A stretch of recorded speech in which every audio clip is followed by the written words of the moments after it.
Hi guys, thanks for tuning in to another video on ForgottenWeapons.com. I'm Ian McCollum, and I'm here today at the Rock Island Auction Company taking a look at some of the guns that they are going to be selling in their upcoming June of 2017 regional auction.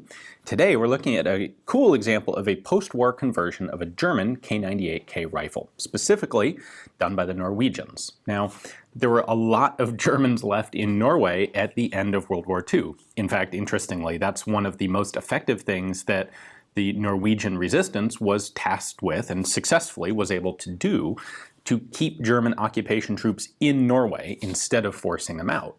The Allies realized that every soldier in Norway was one less German soldier that could be defending against the invasion of Normandy and the subsequent push into Germany. So at the end of the war, there were like 400,000 German soldiers still in Norway.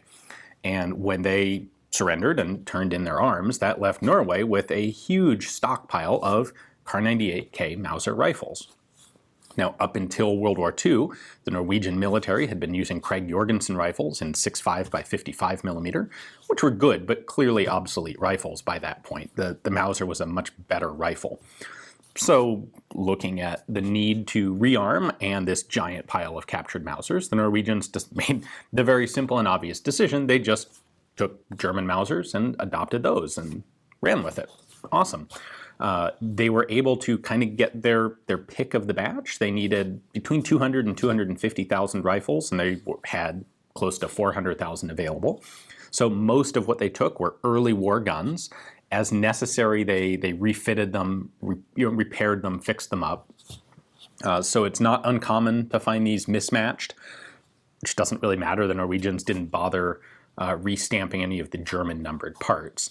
They did put 3 of their own numbers on them, on the receiver, the bolt, and the butt plate. We'll take a closer look at those in a moment. But what they then ended up doing was in 1953, they decided to rebarrel all of these guns, or almost all of them, into .30-06 caliber. So the US made war surplus very easily available to its allies, and huge stocks of .30-06 ammunition were part of that. And the Norwegians decided, well, it's worth rebarreling the rifles in order to be able to use this ammunition we can get from the United States and potentially to have some caliber interchangeability should anything come up. A lot of countries were using .30-06 at that point for this same reason.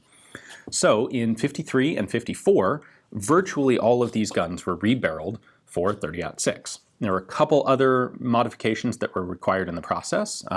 Lengthening the magazine, they had to make a little notch cutout on the receiver so that you could fit a .30-06 cartridge in, because of course .30-06 is a 63 millimeter case, 6 millimeters longer than the German 8 millimeter Mauser case. And they made a couple other changes to the rifles that we'll take a look at in a moment. Subtle but relevant and important changes. And continued to use these. In fact, there were even plans to convert them again into 7.62 NATO. They did a couple thousand of those conversions, but then ended up adopting the G3 instead.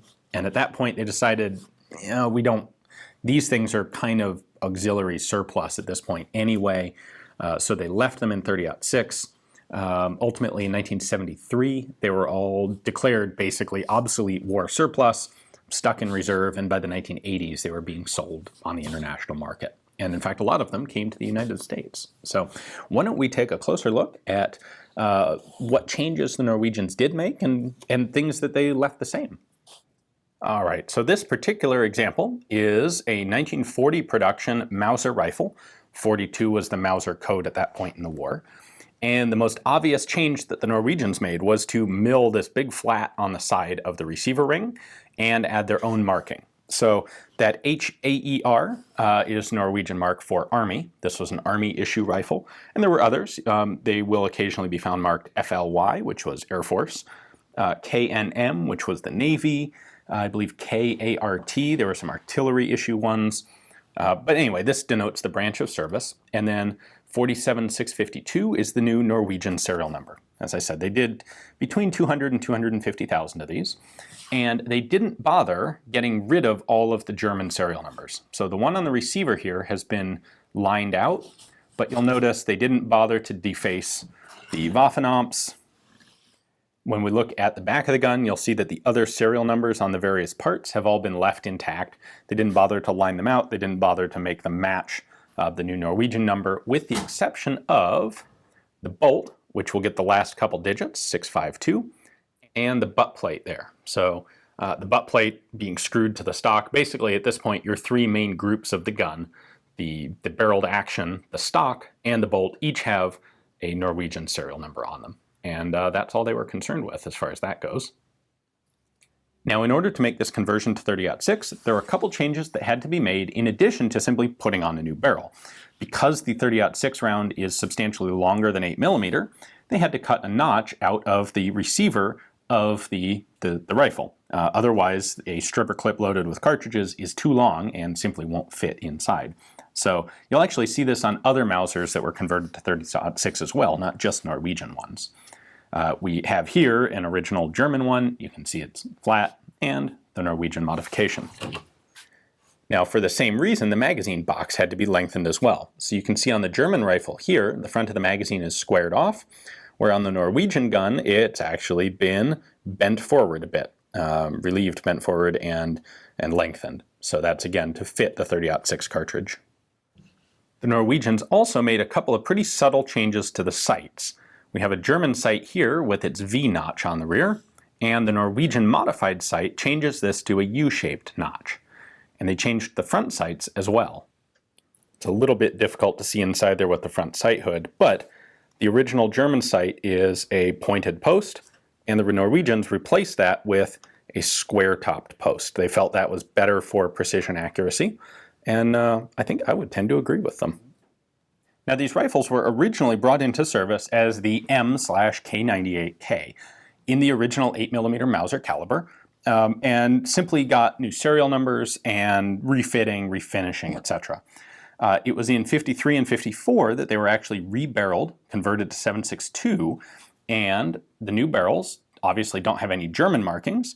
They do retain, for example, the German sight components, because if you're putting on a new barrel, you have to replace the sight anyway. So just to keep things cheaper and simpler, they kept the German sights, took them off the old barrel, put on a new barrel, and then replaced the original sight on the new barrel. These are marked 7.62mm. That in the US, we would think of that as NATO. This is, in fact, a 30-06 barrel. 30-06 in metric is, of course, 7.62 by 63mm. So you'll find slightly different markings on the very small number that were actually converted to 7.62 NATO much later. But for the standard Norwegian ones, that's the 30-06 conversion marking. And actually, I should note that not all of them were converted to 06. All of the Army guns were, all of the Air Force guns were, but the Navy actually kept its rifles in 8mm. So none of the Navy marked ones will have been converted. Those are, of course, substantially scarcer than these. The Army one is the most common type to encounter. And the official Norwegian designation for this rifle would now be the M/K98k F1. F1 meaning modification 1.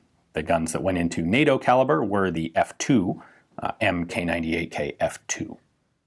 There were, of course, a lot of K98k Mauser rifles floating around pretty much everywhere after World War II. And a lot of different countries used them. The Norwegians, of course, used them. The Israelis used them. Many other people as well. But to me, at least, the Norwegian one is one of the cooler examples of refitted and repurposed K98Ks used militarily well after the end of World War II. So hopefully you enjoyed the video. If you'd like to own this particular example yourself, it is a very nice condition one. It has all the details right, and is coming up for sale here at Rock Island Auction House. So take a look at the description text below. You'll find a link there to their catalog page on this rifle, and it is batched with several other guns. So you can take a look at their photos of this one as well as the other guns that come with it. And if you're interested, place a bid online, over the phone, or live here at the auction. Thanks for watching.